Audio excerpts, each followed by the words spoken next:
کو گرفتار کر لیا جائے، چنانچہ وارنٹ جاری ہو جاتے ہیں، لیکن حجت الاسلام حضرت مولانا قاسم نانوتوی رحمت اللہ علیہ یوں ہی پھرتے ہیں، لیکن لوگوں نے کہا کہ آپ کے خلاف تو وارنٹ ہے، آپ تو کہیں جا کر چھپ جائیے۔ چنانچہ لوگوں کے اصرار پر، لوگوں کے کہنے پر حضرت مولانا قاسم نانوتوی رحمت اللہ علیہ ایک کہیں جگہ میں جا کر چھپ جاتے ہیں، اور اس کے بعد میں جب 3 دن ہو جاتے ہیں فوراً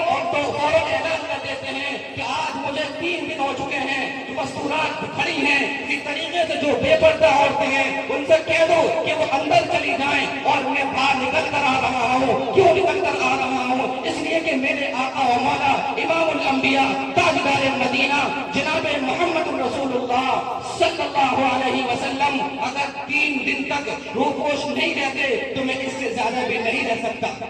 کیا عشق تھا آقا مدنی جناب رسول اللہ صلی اللہ علیہ وسلم سے۔ عموماً آج اگر ہم کسی اسکول کے بچے سے معلوم کرتے ہیں کہ ہندوستان کو آزاد کرانے والے کون لوگ تھے تو بچہ یہی جواب دیتا ہے یہ تو فریڈم فائٹر تھے۔ یقیناً میں ان کی نفی نہیں کر رہا ہوں، یقیناً ان کا بھی اہم رول رہا ہے، لیکن اس سے پہلے حضرات علماء اکرام نے اکابرین اپنی جانوں کا نذرانہ پیش کر چکے ہیں۔ چنانچہ اسی تاریخ میں ایک اور نام ملتا ہے مولانا ولایت علی کافی رحمت اللہ علیہ۔ میں آپ کو بتانا چاہتا ہوں مولانا ولایت علی کافی رحمت اللہ علیہ نگینہ شہر بجنور میں پیدا ہونے والا یہ شخص، اور اسی طریقے سے حاصل کر دیا جائے۔ چنانچہ حضرت مولانا ولایت علی کافی رحمت اللہ علیہ کو ایک انسان کو پکڑنے کے لیے انگریز افسر نے 3000 کا لشکر بھیجا تھا۔ اس سے یہ بات معلوم ہوتی ہے کہ باطل ہمیشہ بزدل ہوتا ہے، اور باطل کے خیمے میں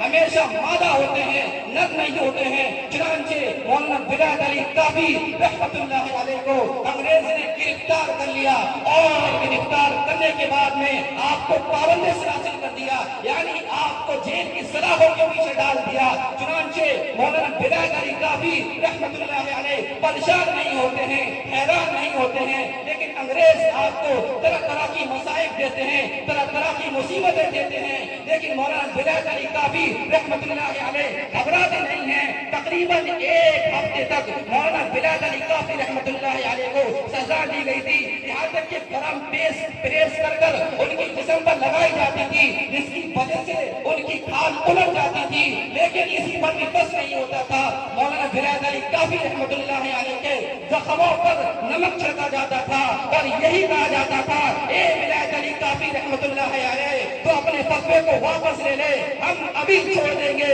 لیکن وہ بھی مرد مجاہد تھا، اسی نے بھی داستانیں پڑھی تھی، چنانچہ اس نے بھی حضرت حسین رضی اللہ تعالیٰ عنہ کا واقعہ پڑھا تھا، اور بازار عشق مصطفی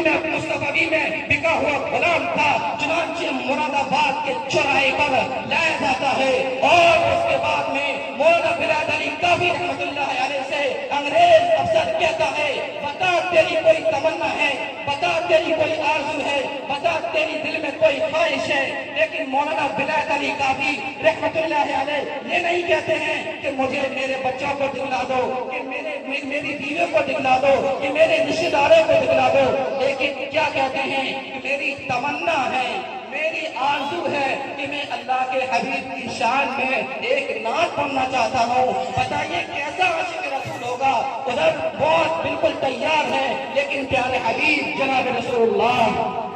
صلی اللہ علیہ وسلم کی شان اقدس میں نعت پڑھنا چاہتا ہے۔ ولایت علی کافی رحمت اللہ علیہ چند اشعار پڑھنے کے بعد میں پھانسی پر چڑھ جاتے ہیں، اور ان کے اشعار کچھ اس طرح ہیں نہ کوئی گل باقی رہے گا، نہ چمن رہ جائے گا، پر رسول اللہ کا دین اصل رہ جائے گا، خواب کی پوشاک پنازان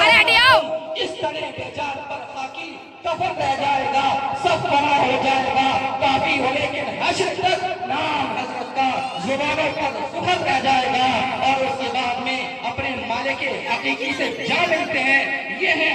ہمارے علماء اکرام جنہوں نے ہر موڑ پر ہندوستان کو آزاد کرایا ہے، اور انہوں نے اس کو سینچا ہے اور پروان چایا ہے۔ یقیناً علماء اکرام کی بڑی قربانی ہے۔ چنانچہ یہ کوئی لڑائی دو بھائی کی آپس کی بٹوانے کی لڑائی نہیں تھی کہ جس سے دو بھائی آپس میں لڑ رہے ہوتے اور تیسرا انسان وہاں پہ جاتا اور اس کے بعد میں ان کا سمجھوتا کرا دیتا